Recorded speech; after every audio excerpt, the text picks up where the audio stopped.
حضرت عبداللہ بن عمر رضی اللہ تعالیٰ عنہ فرماتے ہیں کہ رسول اللہ صلی اللہ علیہ وآلہ وسلم نے ارشاد فرمایا، جس نے شراب کے نشے کی وجہ سے ایک نماز چھوڑی، گویا کہ اس کے پاس دنیا و مافیا سب کچھ تھا جو اس سے چھین لیا گیا ہے، اور جس نے شراب کے نشے کی بنا پر 4 نمازیں چھوڑ دیں، اللہ تعالیٰ پر حق ہے کہ وہ اس کو طینۃ الخبال پلائے۔ پوچھا گیا، طینۃ الخبال کیا ہے؟ فرمایا، دوزخیوں کا پسینہ۔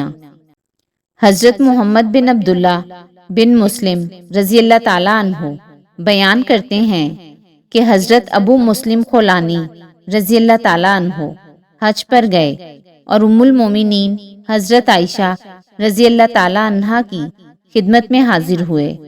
ام المومنین ان سے شام کے حالات اور وہاں کے موسم کے بارے میں پوچھنے لگ گئیں، اور وہ ام المومنین کو وہاں کے حالات بتاتے رہے۔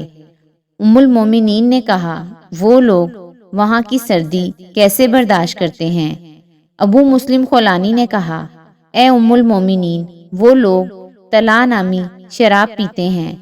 ام المومنین نے فرمایا، اللہ تعالیٰ نے سچ فرمایا، میرے محبوب نے ہم تک پہنچایا۔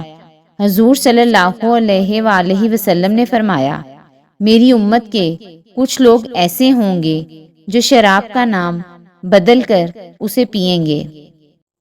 حضرت سالم رضی اللہ تعالیٰ عنہ اپنے والد کا یہ بیان نقل کرتے ہیں کہ نبی اکرم صلی اللہ علیہ وآلہ وسلم نے ارشاد فرمایا، 3 آدمی ایسے ہیں کہ اللہ تعالیٰ قیامت کے دن ان پر نظر رحمت نہیں فرمائے گا: ماں باپ کا نافرمان، شراب نوشی کرنے والا، کچھ دے کر احسان جتانے والا۔